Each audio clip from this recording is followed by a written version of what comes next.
Hi there, Amir here with a new video and a new playlist for HackerRank data structures and algorithms. Before we jump into this easy problem, I've got a request.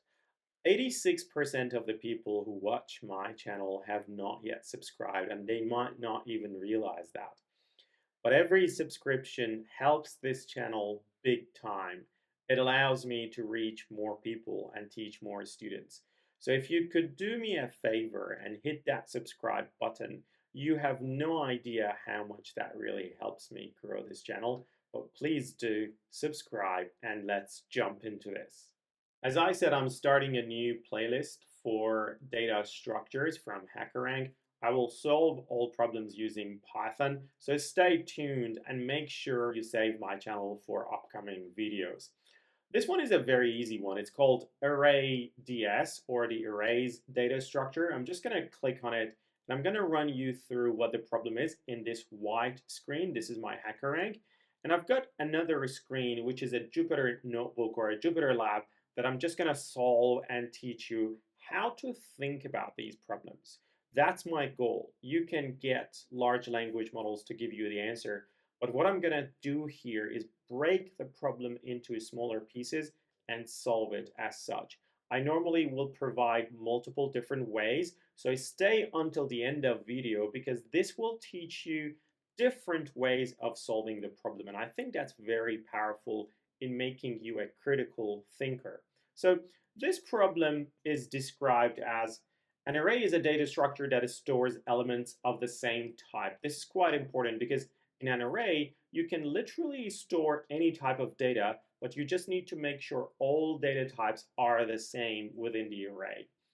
In a contiguous block of memory, in an array A, which has got a size of n, for example, your array A can have 5 elements, 10, 500 elements.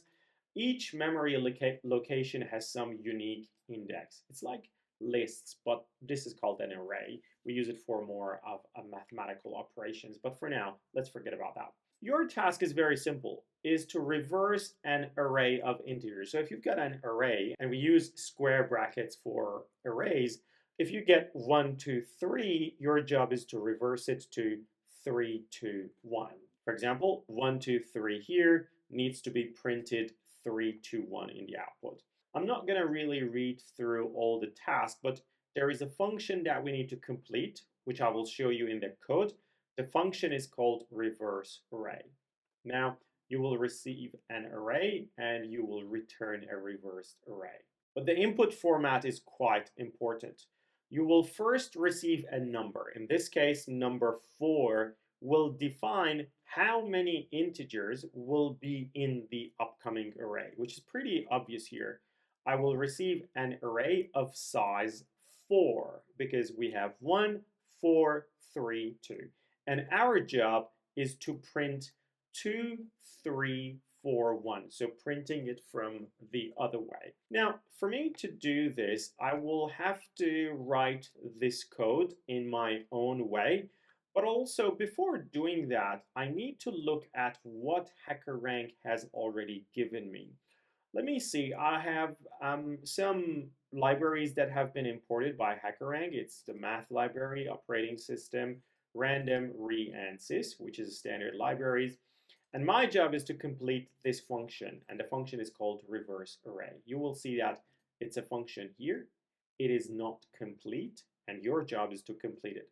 You can simply ignore, for now, the rest of the context here, because what will happen, the user will give you the input for the number of integers. That's this number here, 4. That's the array count.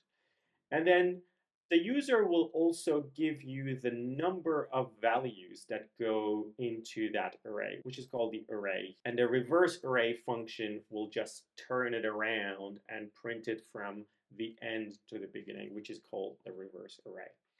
Now, as I said, my job is just to simply complete this. But for me to do that, let me just copy some of these lines because I can use them. I will copy these 3 lines and I'll bring them to my Jupyter notebook. And let me just take them out. I just want to have 1 line per cell. As I said, this first line will take the user input. If you haven't watched my video about the input function, the link is up the top right. It will really help you understand what is going on. But this number 4 goes into this input function. This strip function makes sure there are not any existing space before and after. It just cleans it, makes it a very clean number 4. But remember, the input function gives you a string. It doesn't give you a number. So you read it, you clean it of any spaces, and then you convert it to a number. That's what we will do. Okay, let me run 4. Okay, that's saved in the memory. Now, our underscore count equals 4. Now, this next line will read 1432. How does it work? Well, again, you will receive a line this time, not just one value, all the 4 values. You will receive 1432 as a whole. That goes into this input function. The rstrip function again cleans it from any spaces, and then it breaks it from the space in between the numbers. For example, you have got 1 space 4 space 3 space 2. It will say 1, 4, 3, and 2. But remember, they are still in a string format. All you need to do is to take a paintbrush and brush them in an integer, because we don't want them to be a string. We want them to be an integer. That's what it does. I've got a really good video on the map function. The link is up the top right. This will give us a clean array. Let me run that. So it's 1 space 4 space 3 and 2. And now our job is to find a reverse array function. Well, I can't really run this, because if I run that, Python will say, hey, hang on, you haven't even defined what reverse array is, and you're asking me to use it? I don't know what it is. Okay, that's fair enough. Let's clear that output, because I don't like that red there. And here is, I will define the function here. And I will go option 1. Option 1 will be a very easy one, because we know that in Python, when we have an array that is this one, 1, 4, 3, 2, if you go from the end to the beginning using that syntax, so go colon, colon, -1, it will print it from the end to the beginning. If I run this, you will see 2, 3, 4, 1. Let me show it to you. That's it. That's option 1 and solution number 1, which is pretty easy. So I could literally define the reverse array function, this one,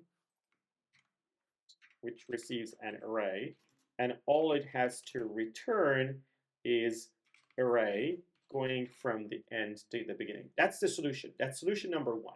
I'm not going to really run it right now, because I know that it will work, but once I have done that, I will test both ways. Option number 2 is called a two-pointer method. So let me call it two-pointer method.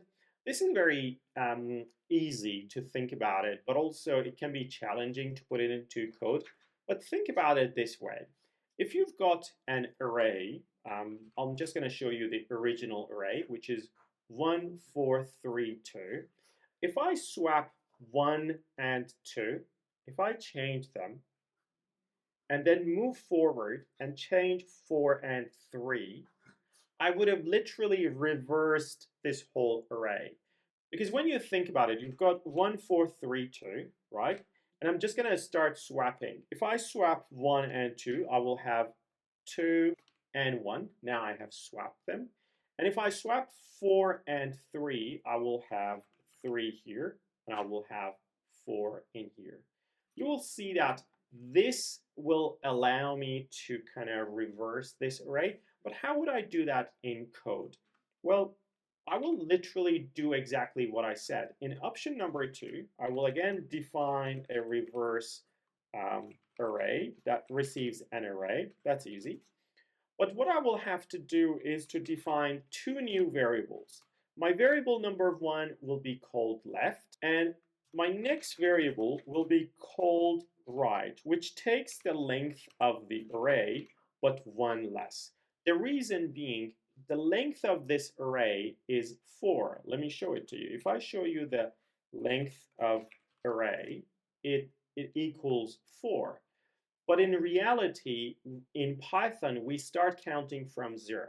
For example, this array will be 0, 1, 2, 3. So it's enough for me to go to index 3 because index 3 is the fourth element, if that makes sense. There are two different concepts. The length doesn't start from 0. The length starts from 1 and goes to the length. But indexing starts from counting 0, 1, 2, 3. So these are two different things. You just need to be careful about this.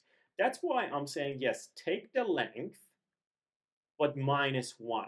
Because I want to be able to control the index. I'm not really going to control the length.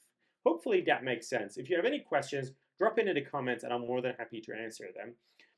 Okay, now that we've got the left and the right, I will do exactly what I did manually using the writing of the code. For now, I want to replace or I want to swap the first one, okay? The first one sits at index 0 with the last one. So I will say, now take what is sitting in index right, which is at the very end of the array. But I don't want to do it just by itself. I want to do the next one as well. Once you have done that, take the one that is sitting at the right, because I want to bring the end one to the beginning, and replace that with the one that is sitting at the beginning.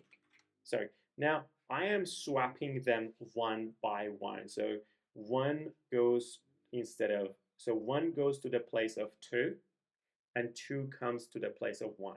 Okay, that does 1 and 2. How about 4 and 3? I need to move forward from this side and move forward from this side because I want to capture the next ones. That's pretty easy. All I have to do once I have done that, I'll have to say take left and add 1 to it, and take right and subtract 1 from it because I want to come backwards. So hopefully that makes sense. It's just moving between the indexes, taking the outer and then coming in and then coming in and then coming in until you have exhausted all the indices. Once you have done this, all you need to do is to return your array. Now, I'm going to run the first one, option 1, and I'm going to test if it works. Let's take this one and paste it in HackerRank. Maybe I'll just take this. And I don't think HackerRank calls it array. HackerRank calls it A, so I'm just going to call it A as well. Just going to run the code, see if it works. This is option number 1. Let's see if option number 1 works. Yep, option number 1 works. Going to submit the code and see if it runs all the test cases. Yep, that was good. That's really good. Now what I'm going to do, I'm just going to go ahead and bring the second approach. So let me copy that. Come up here and take this out. Make sure this is correctly indented. And also this one calls it A, so I will copy A everywhere. Come here, call it A, call it A, call it A, call it A, call it A, and then return A. Let's run this code. Fingers crossed this one also is correct. It didn't work. It returns 2431. Let me see what I missed. Yeah, I did talk about a for loop, but I did not really put it in. So I will say while left is smaller than right, because I don't want it to go past after left is greater than right. What I will do, I just want to continue this until they come together. I don't want them to cross. I want them to come, come, come, and then I don't want them to cross each other. Otherwise, I will be redoing what I have been fixing. So run that code. Hopefully this one fixes it. Yep, and if I submit the code, you will hopefully see that all test cases are successful. Yeah, it is. I really hope that you enjoyed the solving of this problem because you can get the answers elsewhere. That's easy. But what I'm doing here is teach you how to think using my hands. So if you enjoyed it, hit the like button, subscribe to my channel, and let your friends know about this. If you help other people grow, trust me, you will grow better than other people. So do that.